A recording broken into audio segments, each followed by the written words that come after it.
Power doesn't always look the same. Sometimes power is walking away.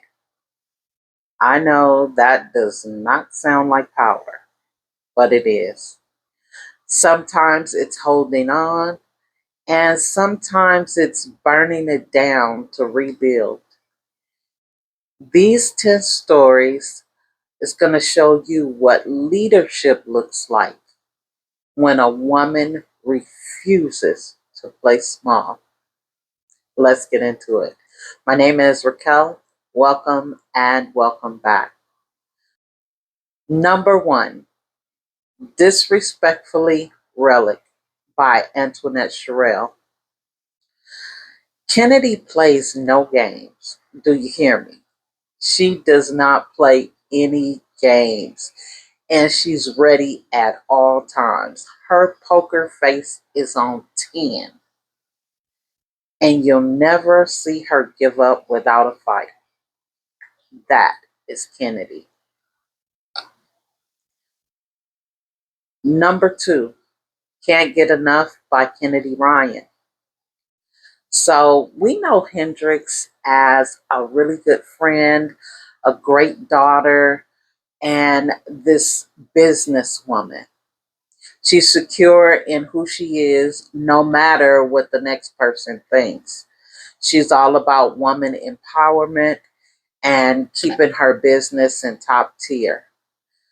Really, she morally wants to be a good person, but in this case, it takes two. Number 3, Heavy is the Crown by Samone. Chris has big boss energy, like the guys that we think, oh yeah, he's got that alpha. Chris has big boss energy. She's self-made and she's connected to some really big people. She's able to lend a hand if she decides that's what she wants to do. And she cares about people. But you will never see her bow down, not for any reason and not for anyone, not unless she wants to. Number 4, Rhythms Blues by Kimberly Brown.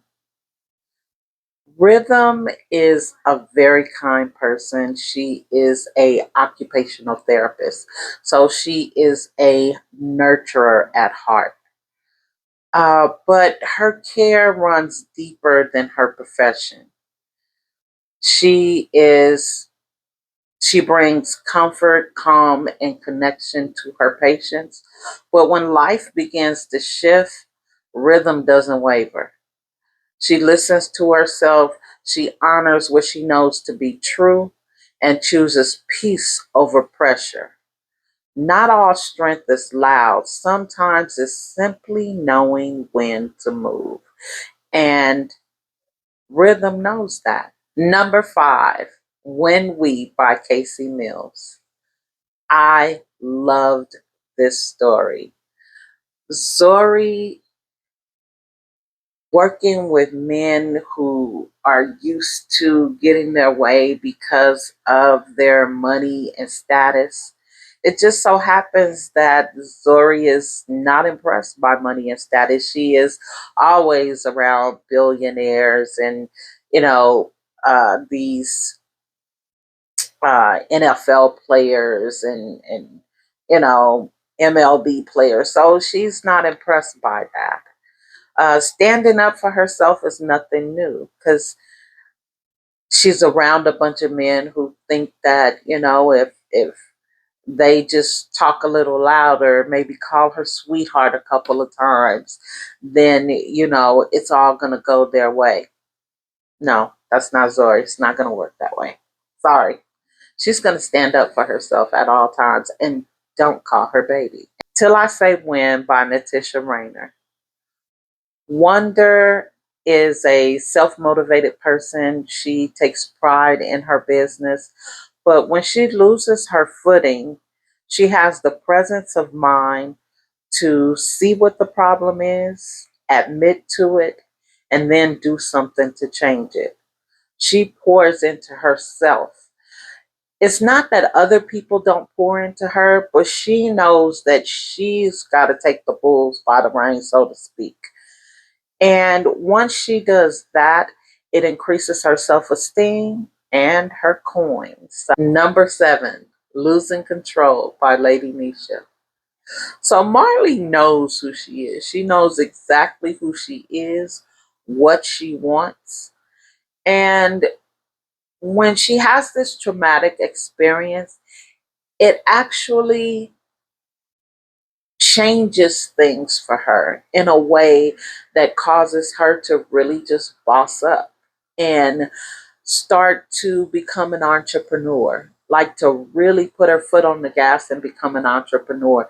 She is got her big girl pants on and she is doing it.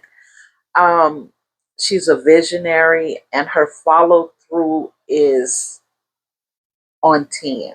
Number 8, which is June by K.Nicole. I enjoyed this story. June is a police officer. Now, June takes her job very seriously, and June is aware that, like we all are, that like when police officers come in contact with other black people, so she's a black police officer coming in contact with other people. So, one, she's a police officer. That's one thing. And then she's black. That's another. And she's a woman. But that does not change how she feels about her job. She still takes it seriously.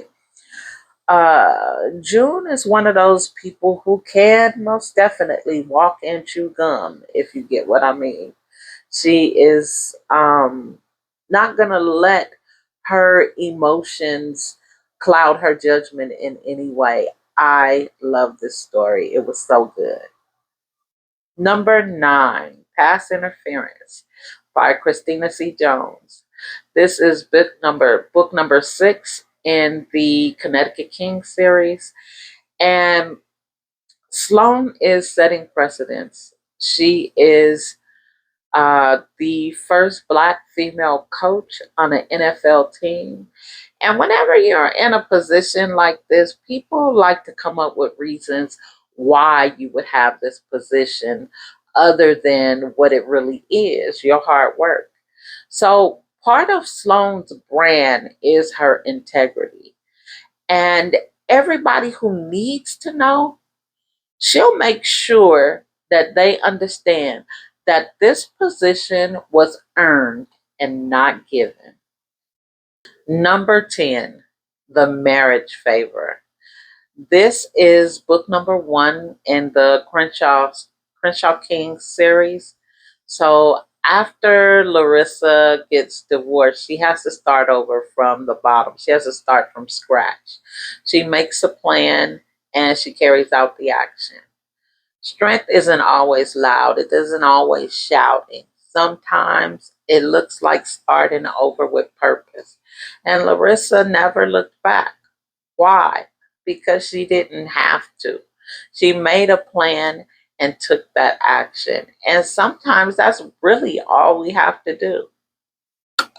There is no blueprint to being that girl, but there are a few things that can help get you there.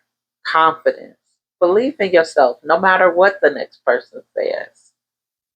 Discipline. Doing what needs to be done, whether or not somebody sees you or not. And even if the results aren't showing right now, just doing that thing. And lastly, your voice. Making sure you have the power to speak for yourself, your vision, and your boundaries because nobody's going to do it for you. And the one thing that is never in the plan, quitting. Hope you enjoyed the video. Don't forget to comment, like, and subscribe. Until next time, see you soon.